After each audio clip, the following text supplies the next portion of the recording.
नमस्कार दोस्तों, आप सभी का स्वागत है हमारे YouTube चैनल तरुण जी के क्लास में। मैं हूं तरुण और आज बहुत दिनों बाद मित्रों मैं वीडियो लेके आया हूं लाइव क्लासेस मैथ्स की पेडागोगी के लिए।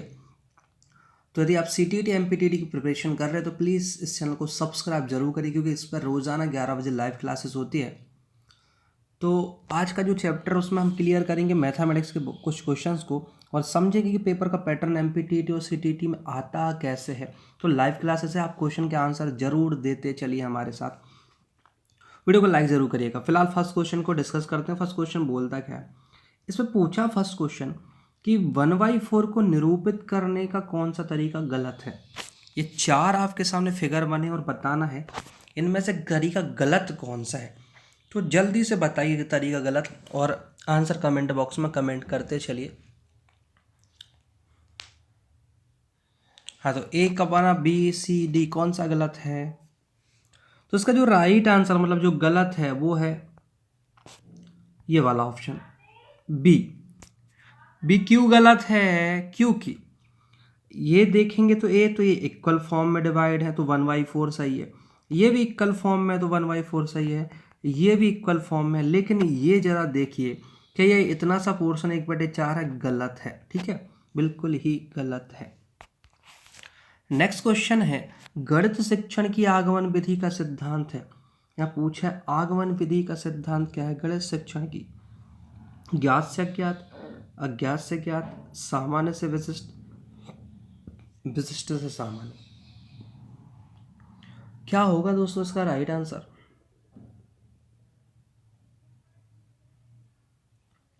बताइए, बड़ा सिंपल सा है और यही क्वेश्चंस एग्जाम में एक्चुअली आते हैं।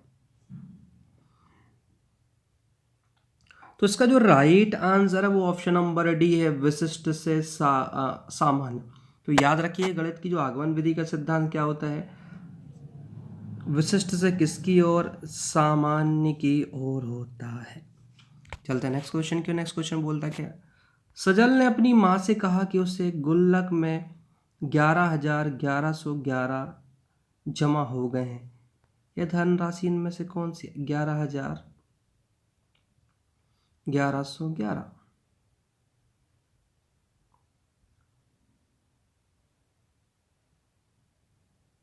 क्या होगा सही आंसर इसका।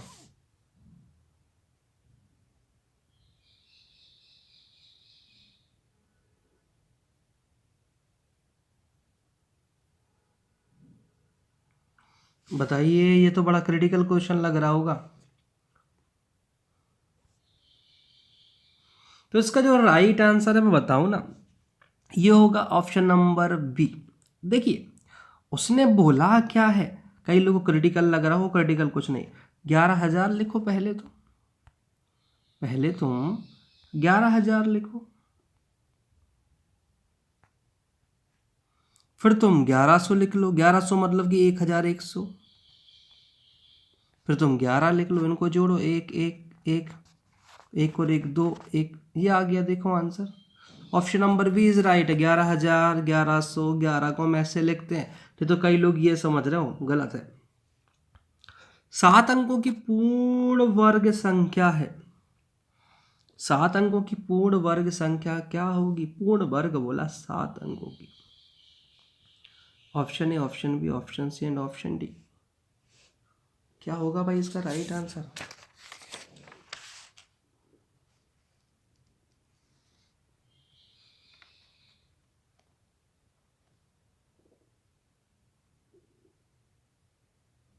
देखो इसको सॉल्व करने में थोड़ा सा समय लगेगा, लेकिन मैं तुम्हें बता दे रहा हूँ।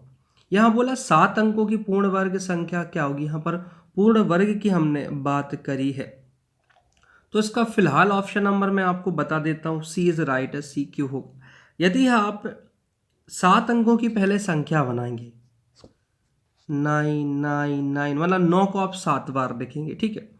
और इसको आपको बनाना क्या है, पूर्ण वर्ग बनाना है। तो पूर्ण वर्ग में आप किससे भाग देंगे, 3 3 से भाग देंगे, ठीक है। तो 7 अंकों की जब पूर्ण वर्ग संख्या बनाओगे तो 9, ये ऑप्शन नंबर सी है जो 99,98,244, ये ऑप्शन सही आएगा। मैं बाद में आपको बोर्ड पे समझा दूंगा ये कैसे आएगा। हाँ, इनको छोड़िए जी, अभी क्या है, सॉल्व करने वाले क्वेश्चन हैं। हाँ, ये देख लीजिए इसका आंसर क्या होगा 36 का। 36 बोल रहा है कि 2+2+2+2+2+2 n पदों का योग कितना होगा। इसके n पदों का योग कितना होगा, तो इसमें मैं डायरेक्टली आपको आंसर ही बता देता हूँ जिससे आप कंफ्यूज ना हो। इसका right answer option number A होगा। जब भी तुमको ऐसी वैल्यू दी हो और n पदों का योग पूछे तो हमेशा तुमको ये फार्मूला याद रखना है। ठीक है, फार्मूला क्या है ये तो आपको दिख ही रहा है, याद कर लो। 2/9 ब्रैकेट में 10/9 ब्रैकेट में 10⁹ 1 -1 ब्रैकेट क्लोज -n और बड़ा ब्रैकेट क्लोज, तो ये हो जाएगा हमारा राइट आंसर। नेक्स्ट क्वेश्चन है दोस्तों हमारा 37 का ये कि 6 9 12 का न्यूनतम सर्वगुणज और 4 6 8 का न्यूनतम सर्वगुणज बराबर है। सर्वगुणज की बात कर रहे हैं यहाँ पर, तो बताइए इसका आंसर क्या होगा। 6 12 18 24। जल्दी से आंसर निकालिए, फिर मैं आपको बता ही रहा हूँ क्या करना है। ये माइनस का चिन्ह लगा हुआ है बीच में। देखो, अब अपना राइट आंसर तुम जल्दी से कमेंट में करो, मैं तो बता ही रहा हूँ आपको। पहले 6 9 और 12 का क्या निकालना है, एलसीएम निकालना है। ठीक है, लघुत्तम समापवर्तक। और 4 6 8 का भी आपको क्या निकालना है, लघुत्तम समापवर्तक। बेटा जब तुम 6 9 12 का निकालोगे मिनिमम क्या निकालना है, तो क्या निकलेगा 36। 36 क्यों निकलेगा, 6 6 36, 9 चौके 36 और 12 चौके 36। माने 4 6 8 का जब भी तुम एलसीएम निकालोगे तो वो छोटी से छोटी वैल्यू निकालनी जिसमें सबका डिवाइडेशन चला जाता है। 6 चौको 24, सॉरी 4 6 24 आ जाएगा, 6 चौको 24 और 8 3 24 मतलब 24। जब इनको घटाओगे तो कितना आएगा 12। तो क्या जाएगा बराबर किसके है, 12 के। तो option number B is right है, याद रखना। नेक्स्ट क्वेश्चन है कि 3/5 में 1/10 कितने हैं, अब आपको बताना है कितने हैं। सिंपल है, बताओ। Option A 8 6 4 2।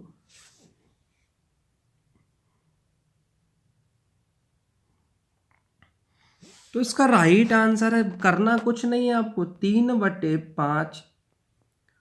3/5 करना है और भागित भागित को हम इसके नीचे लिखेंगे 1/10। तो ये 1/10 3/5 इंटू 1/10 में 10 कहाँ चला जाएगा ऊपर, अपॉन 1, यही तो होता है। 5 दूनी कितना हो जाएगा 10 और 3 दूनी कितना हो गया 6, मतलब राइट आंसर कितना है 6 इज राइट आंसर है। तो 3/5 में कितने होंगे, तो 1/10 मान लो कितने होंगे 6। आप करके 1/10 1/10 1/10 1/10 को जोड़ोगे तो 3/5 आएगा। नेक्स्ट क्वेश्चन है हमारा बेटा कि संख्या है 71777 को 7 से भाग देने पर शेषफल कितना आएगा। तुमको भाग देना है इस पे, 1 3 5 6, बताओ जल्दी से राइट आंसर।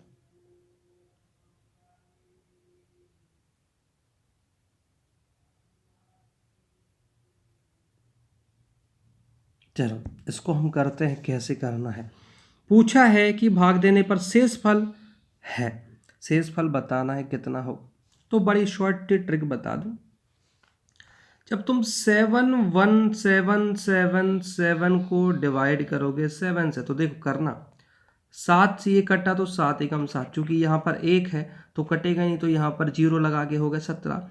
तो 7 दूनी कितना हो जाएगा 14। अब बच रहे हैं कितने आपके पास 3, तो ये हो गया 37। 7 चौके 28 और 7 पन्ना 35 हो गया।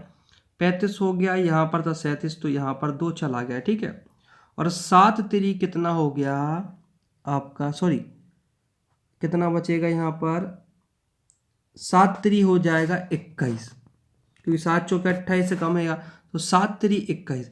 जब 27 में से आप 21 माइनस करोगे तो यहाँ पर 6 बचेगा, मतलब कि 10253 अपॉन कितना बच रहा है 7। तो चूंकि यहाँ बेटा पूछा क्या था हमसे, ध्यान से सुनना, यहाँ पे हौच पौच हो रहा है थोड़ा सा। पूछा था शेषफल कितना है, तो हमारा बेटा बचेगा 6। कितना बचेगा शेषफल, 6 बचेगा, ये राइट आंसर है। ठीक है, थोड़ा सा समझने की कोशिश करना यहाँ पर। क्वेश्चन है नेक्स्ट बेटा हमारा कि षष्ठभुजाकार पिरामिड के बारे में कौन सा कथन सत्य है। यहाँ पर हम षटभुजाकार पिरामिड के बारे में पूछ रहे हैं। ऑप्शन नंबर ए है। इसके 6 फलक होते हैं और प्रत्येक फलक षटभुज होता है। एक बिंदु पर मिलते हुए 6 त्रिभुजाकार फलक के साथ इसका षटभुजाकार आधार होता है। ऑप्शन सी है, इसके 2 षटभुजाकार फलक होते हैं और 6 आयताकार फलक होते हैं। और ऑप्शन डी है, इसके 6 षटभुजाकार फलक होते हैं जो 6 आयताकार फलकों से जुड़े हुए होते हैं। क्या होगा इसका राइट आंसर?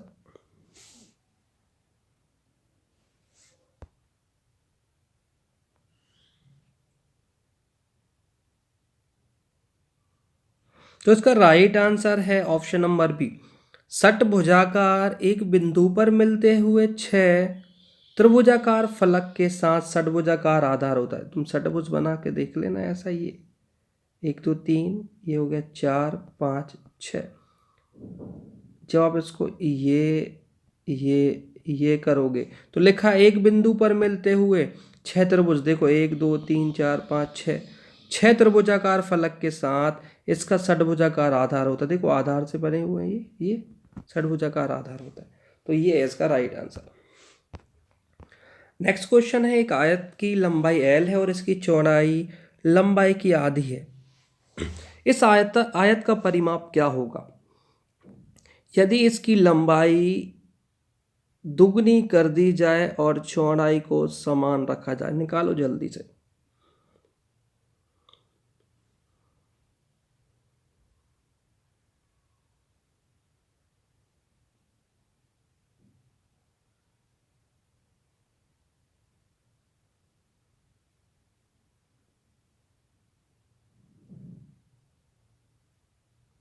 देखो क्या होगा। पूछा है एक आयत की लंबाई l है। देखो आयत का परिमाप क्या होता है, मैंने बताया था परिमाप 2 लंबाई प्लस चौड़ाई। यही तो बताया था, 2 लंबाई होती है 2 चौड़ाई, मतलब चौड़ाई को विड्थ बोलते हैं। तो इस फार्मूले में तुमको वैल्यू पुट करनी है, समझना ध्यान से। मान लो लंबाई कितनी है l है और चौड़ाई लंबाई की कितनी कर दी? आधी, l/2 कर दी है। समझना, लंबाई l है और चौड़ाई l/2 कर दी है। अब इसको रखो वैल्यू को यहाँ पर। 2 लंबाई तो l ही है, चौड़ाई कितनी कर दी हमने? l/2 कर दी है। अब जब हम इनको सॉल्व करेंगे पहले तो 2 एकम 2 यहाँ ऊपर जाएगा, ठीक है। 2 एकम 2 और ये जुड़ेगा तो 3l। तो 2 × 3l अपॉन कितना होगा? 2, 2 से 2 कट जाएगा। तो पहले परिमाप कितना निकला है? पहले परिमाप निकला है मान लो 3l निकला है। कितना निकला? 3l। अब नए आयत की लंबाई निकालना है। नए आयत में क्या लिखा है? इसकी लंबाई दुगनी कर दी। अब हम लंबाई 2l कर दे और चौड़ाई को समान रखना। चौड़ाई कितनी है? l/2 ही है। चौड़ाई कितनी है? l/2 ही है। अब तुमको निकालना है क्या होगा। देखो लंबाई दुगनी कर दी, चौड़ाई l/2। अब रखो इसमें जरा 2l प्लस l/2 करो सॉल्व। फिर से सेम टू सेम करना है। 2 दूनी 4, 4 और 1 कितना हो गया? 5। तो 2 × 5l/2 जब बाहर निकलेगा 2 से 2 कट जाएगा। तो मतलब नया परिमाप कितना आ रहा है? 5l। देखो इसमें है आंसर, ये देखो ऑप्शन नंबर बी निकल आया 5l। ऐसे सॉल्व करना है। नेक्स्ट क्वेश्चन है, निम्नलिखित में से कौन सी महत्तम संख्या है? बताना है महत्तम संख्या कौन सी होगी।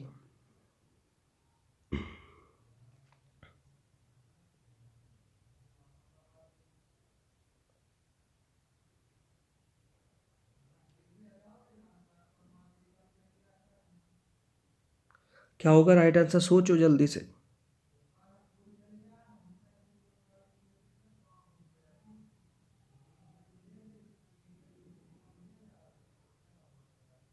देखो पहले इसको सॉल्व करो। महत्तम पूछा है तो बड़ी सिंपल है। 4 चौके कितना हो गया? ये तो 16 हो गई। अब इसमें पूछा है तो 2 दूनी 4 दूनी 8 और 8 नहीं है, ये कितना हो गया? ये 64 हो गया। अब ऑप्शन नंबर सी पे। ऑप्शन नंबर सी में पूछा 2 और 2 कितने हो गए? 4। तो 4 का स्क्वायर करो और ऊपर कितना लगा है? ऊपर लगा है बेटा 2। 4 का स्क्वायर करा 2 दूनी और ऊपर लगा हुआ है कितना? 2। तो ये हो गया 4 चौके 16। तो 16 का स्क्वायर होता है 256। तो ये वैल्यू कितनी आई है? 256। समझना, ये वैल्यू कितनी आ गई? 256। अब लास्ट यहाँ चलते हैं, 2 दूनी 4 दूनी 6, मतलब 6 दूनी 36। तो सबसे बड़ी वैल्यू कौन सी निकली? Option number C. तो कौन सा होगा सही बेटा? ऑप्शन नंबर सी राइट है। चलो आ जाओ 46 नंबर के क्वेश्चन पर। 46 नंबर का क्वेश्चन देखो क्या बोल रहा है। कक्षा 5 के विद्यार्थियों को समतल आकृतियों के क्षेत्रफल की संकल्पना से किसके द्वारा परिचित किया जा सकता है? कक्षा 5 के व्यक्तियों को, एक बार खुद पढ़ो आप।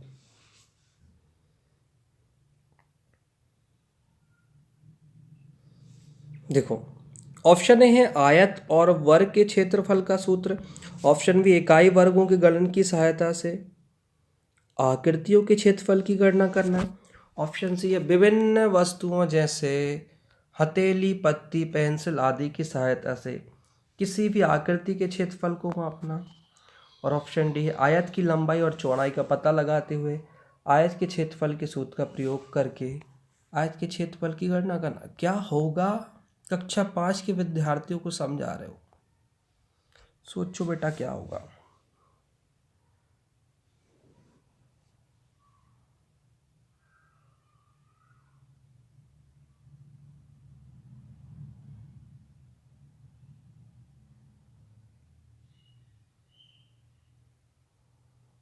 देखो राइट आंसर क्या होगा? ऑप्शन नंबर सी होगा। क्यों? अब एक कक्षा 5 के विद्यार्थियों को तुम समझा रहे हो, तो इसमें लिखा विभिन्न वस्तु जैसे हथेली, पत्ती, पेंसिल आदि की सहायता से किसी भी आकृति के क्षेत्रफल को मापना। बिल्कुल सही। जैसे तुमने हथेली बना दी है, ये तुम्हारा हाथ बना दिया, मान के चलो ये अंगूठा, ये हाथ है तुम्हारा, तो तुम इसके जरिए बेटा क्या समझा सकते हो? चतुर्भुज समझा सकते हो, वर्ग भी समझा सकते हो, है ना? याद रखना। और आयत की आकृति भी तुम समझा सकते हो। तो ऐसा तो ऑप्शन नंबर सी हमारा राइट होगा। चलते हैं नेक्स्ट क्वेश्चन की ओर। नेक्स्ट क्वेश्चन बोला गया, नेक्स्ट क्वेश्चन बोला है कि गणित में गणना करके संबंधी कौशल को किसके द्वारा बढ़ाया जा सकता है? गणित में गणना करके संबंधी कौशलों को किसके द्वारा बढ़ाया जा सकता है? ऑप्शन है संकल्पना और प्रतिक्रियाओं को स्पष्ट करने के बाद अधिक से अधिक अभ्यास कराना, ऑप्शन बी है केवल संकल्पनात्मक ज्ञान देकर, ऑप्शन सी है केवल एल्गोरिथम का वर्णन करके, और ऑप्शन डी है कक्षा में अभ्यास हेतु क्रियाशील गतिविधियों का समायोजन करके। क्या होगा राइट आंसर?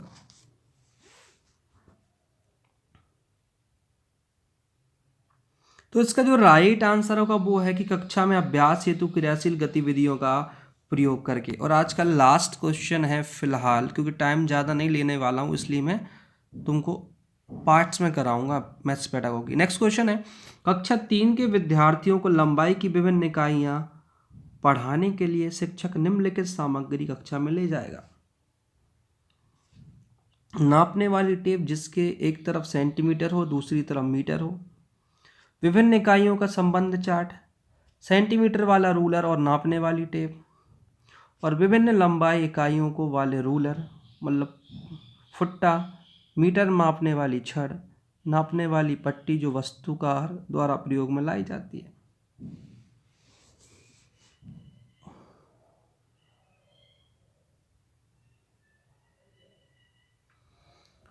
फिलहाल इसका right answer option number D होगा, क्योंकि कक्षा 3 के विद्यार्थियों को पढ़ाना है तो टेप तो तुम ले जाने से रहे, क्योंकि वो समझे नहीं। विभिन्न इकाइयों के चार्ट से तो बिल्कुल समझ में नहीं आते, सेंटीमीटर वाला रूलर और नापने वाली टेप से नहीं। उनको पढ़ाना है उनके वास्तविक जीवन से हो जो। तो ऑप्शन डी मैंने क्यों बोला? डी बोलता कि विभिन्न लंबाई इकाइयों वाले रूलर मतलब कि फुट्टा, मीटर नापने वाली छड़ ले जाएंगे हम, ठीक है, नापने वाली पट्टी जो वास्तुकार द्वारा प्रयुक्त, तो ये इनके वास्तविक जीवन से जुड़ी हुई है, तो ऑप्शन नंबर डी हो जाएगा। तो फिलहाल अपने यहीं पर एक पार्ट को फिनिश करते हैं, सेकंड पार्ट कल 11 बजे मिलेगा। तो वीडियो को लाइक जरूर करें, फ्रेंड्स का सब्सक्राइब करें। लास्ट टाइम बचा हुआ है CTET MPTT वालों के लिए, तो जितना हो सके हमारे चैनल के वीडियोज़ को जरूर वॉच करें, क्योंकि उस पर बहुत सारे वीडियोज़ हैं जो पेपर में कहीं ना कहीं आएंगे, और वीडियोज़ बहुत शॉर्ट हैं।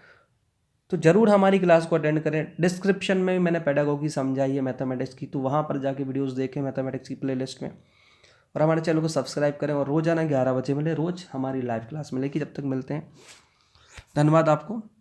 जय हिंद, जय महाकाल।